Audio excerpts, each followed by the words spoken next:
Assalamualaikum warahmatullahi wabarakatuh. Nah, pada kesempatan ini akan Guru sampaikan media pembelajaran pada siklus 1 kelas 6, tema 4, materi tentang globalisasi, subtema 2 globalisasi dan manfaatnya pada pembelajaran 1, dengan Bu Guru Multiana Sandi.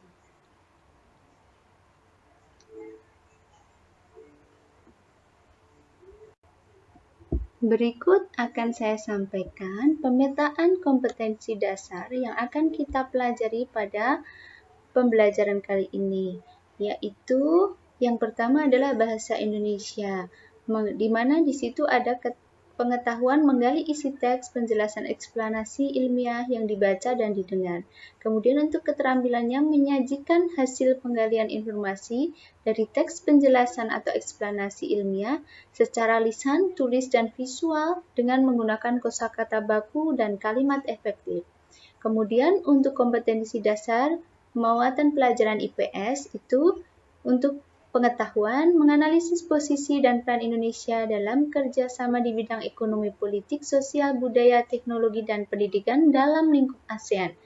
Kemudian keterampilan menyajikan hasil analisis tentang posisi dan peran Indonesia dalam kerjasama di bidang ekonomi, politik, sosial, budaya, teknologi, dan pendidikan dalam lingkup ASEAN. Untuk cakupan kompetensi dasar IPA itu menjelaskan cara menghasilkan, menyalurkan, dan menghemat listrik. Yang kedua, menyajikan karya tentang berbagai cara melakukan penghematan listrik dan usulan sumber alternatif energi listrik.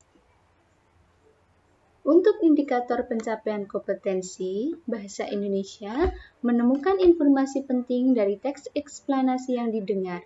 Kemudian membuat peta pikiran tentang informasi penting dari teks eksplanasi yang didengar. Untuk IPS, menyebutkan peran Indonesia dalam berbagai bentuk kerjasama di bidang politik dalam lingkup ASEAN. Membuat peta pikiran informasi tentang peran Indonesia dalam berbagai bentuk kerjasama di bidang politik dalam lingkup ASEAN. Untuk IPA, mengaitkan cara menghemat listrik, energi listrik, dan penyaluran listrik. Kemudian, menganalisis tentang cara kerja peralatan listrik yang hemat energi. Tujuan pembelajaran yang diharapkan yang pertama adalah dengan menelaah video tentang teks eksplanasi yang dibacakan guru dari WhatsApp Group, siswa mampu menemukan informasi penting dengan tepat. Dengan menganalisis video yang dibuat oleh guru di WAG, siswa mampu membuat peta pikiran tentang informasi penting dengan benar. Dengan diskusi kelompok di WAG, siswa mampu mengaitkan cara penyaluran listrik dan penghematan listrik dengan tepat. Dengan melakukan percobaan, siswa mampu menyusun laporan tentang cara kerja peralatan listrik yang hemat energi dengan sistematis. Kemudian, dengan mengamati video tentang kerjasama negara-negara ASEAN di WAG, siswa mampu menyebutkan peran Indonesia dalam kerjasama di bidang politik dalam ruang lingkup ASEAN dengan tepat. Dengan mengamati video tentang negara-negara ASEAN di WAG, siswa mampu membuat peta pikiran tentang peran Indonesia di bidang politik dalam lingkup ASEAN. Nah, untuk kegiatan pembelajaran kali ini, yang pertama, silahkan kalian simak video tentang kerjasama negara-negara ASEAN yang di-share Ibu Guru di WhatsApp Group berikut.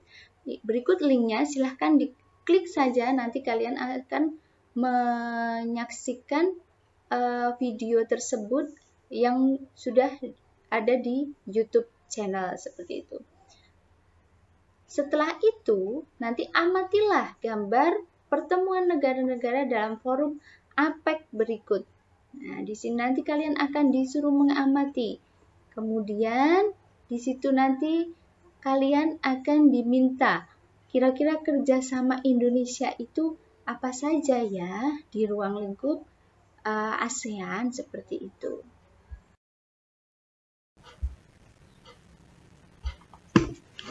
Assalamualaikum warahmatullahi wabarakatuh.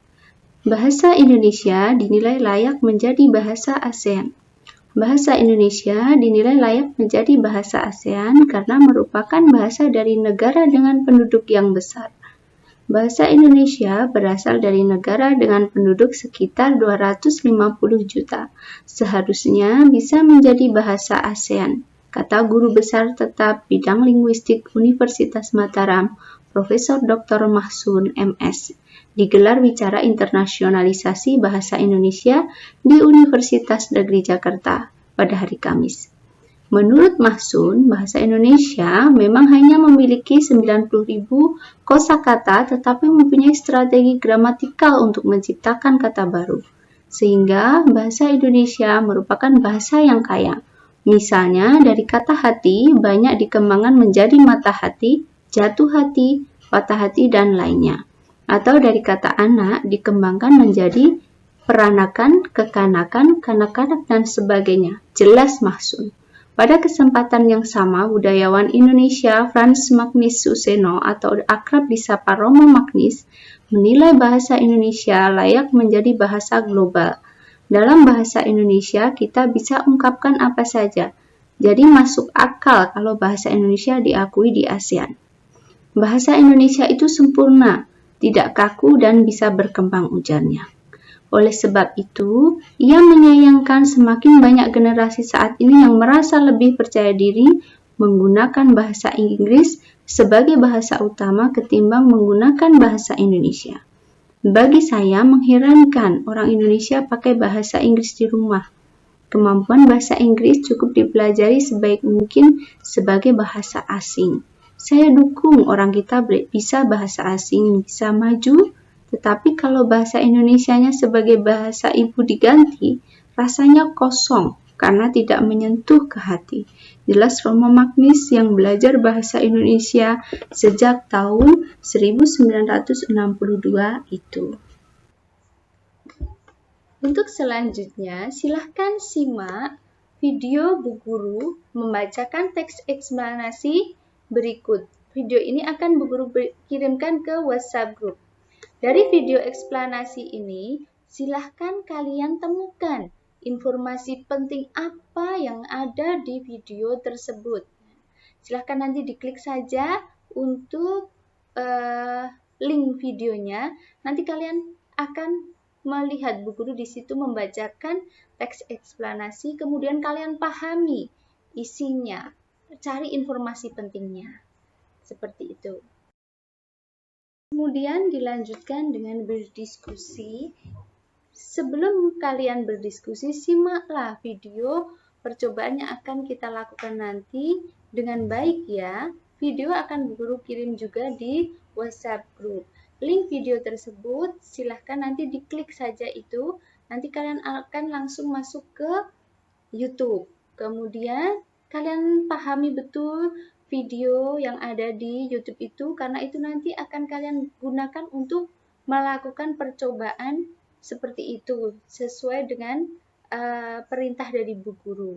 Kemudian selanjutnya nanti kalian berdiskusi juga dengan teman satu kelompok menyusun laporan hasil percobaan itu dan salah satu nanti dari anggota kelompok mempresentasikannya di WhatsApp dengan video call seperti itu. Nah, demikian media pembelajaran yang dapat Bu Guru sampaikan. Jika ada yang kurang paham, silahkan nanti jangan ragu-ragu untuk bertanya kepada Bu Guru ya. Sekian, wassalamualaikum warahmatullahi wabarakatuh. Selamat belajar semuanya.